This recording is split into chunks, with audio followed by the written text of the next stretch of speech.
Hi, my name is Jack Collins, and today I want to talk to you about graph engineering and open weight models. A little bit about me: I've been in software for about 15 years. I've worked in healthcare companies, sales tech companies, government and military adjacent, and B2B2C consumer facing applications. So I've seen a lot of software teams, I've built a lot of code both with and without AI now. We've invented a lot of titles over the last few years: prompt engineering, context engineering, loop engineering, and now graph engineering. If you haven't heard about it yet, it's only a month or so old in the context of the AI space. Peter Steinberger about a month ago said, "Are we still talking loops or did we shift to graphs yet?" And the CEO of NVIDIA writing, "Nobody writes prompts anymore, the new job is building loops and graphs." So what are we really talking about here? Well, it's not this kind of graph, that's for sure. It's closer to this one if you're trying to find Pepe Silvia, but we're actually talking about something like this. Not a new concept in general in software architecture, but is new applied to AI. This is a great example from Anatoly and a good visual of one way to run a graph for you.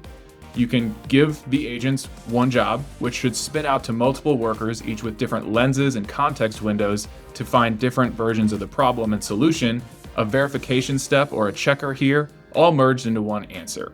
That verification step is really important. It's really important you tie it to the business goal you're trying to achieve and not just an arbitrary verification step. You can imagine in like a support workflow for answering emails, if you had your agent focus only on ticket resolution time, you could see it probably reducing and closing tickets early, whether or not the customer was actually satisfied with the result. You can run these really easily in Claude Code, Codex, or whatever harness you want, looking at really just a text input like this. In Claude Code, you can use the word workflows so that you can actually see the workflows spin up. In Codex, I think you refer to them as sub-agents, but really you just define the goal, how you want them to fan out, the verification step they should use, how to dedupe, any caps you want, and reporting at the end. It's quite simple. But you might be thinking, well, if I'm spinning up all these agents, is that going to burn a ton of money in tokens? And yes, it will.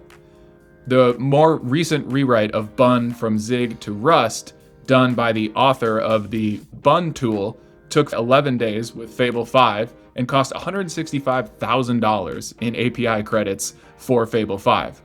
Now, it was a success: 6,500 commits over 11 days, almost 2 million lines of code written, and the release of this is in the Canary version right now, impending final release. So $165,000 is a lot of money. The author said, this would have probably taken us with 3 engineers over a year to do, and we probably just wouldn't even have done it.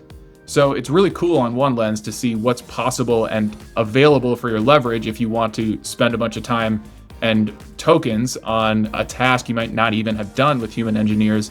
But for those of us not sponsored by Anthropic with unlimited token spend, how can we achieve similar results for a much cheaper cost? I'm sure many people have used ChatGPT, Claude, Grok, and Gemini, but those frontier models can be very expensive. Have you tried Kimi, Qwen, DeepSeek, or GLM? These frontier models are really hitting their stride right now, challenging the top-level frontier models for dominance in intelligence. As you can see, Kimi K3, Qwen, DeepSeek, GLM are all really solid models that you should definitely try out. These are open weights that you could technically download and run if you had the compute to run them.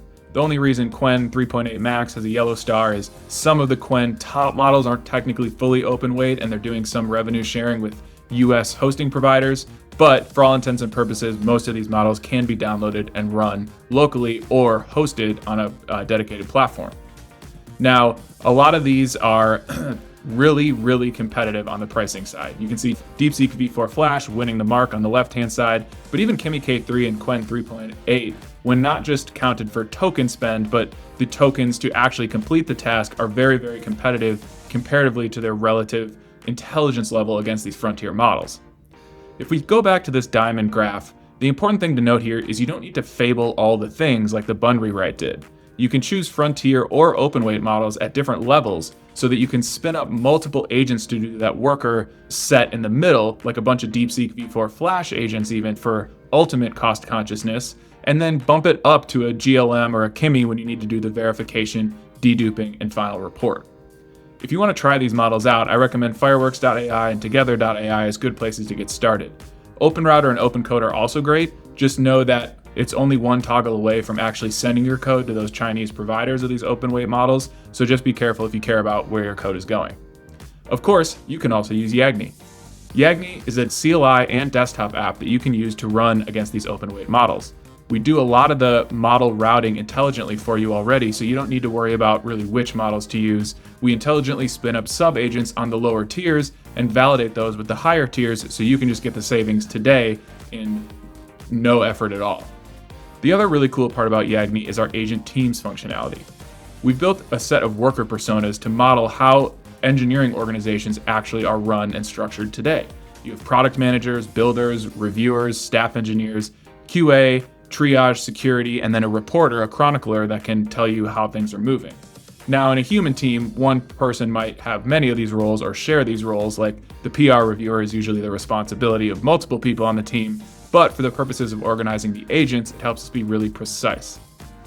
If you go back to that same diamond-shaped graph, it's easy to see how these worker personas fit into that graph to get really meaningful work done. You can start with a product manager agent that's looking at the most important pressing business issues, delegating those to a staff engineer that can look at the whole scope of the project on a frontier level reasoning model, then break them down into the worker agents, multiple builders with different lenses on the problem, security checks, QA, and triage for things that come up, ultimately bubbling up to a proctor, a reviewer agent, and then Harper that's going to chronicle what work was done and report it.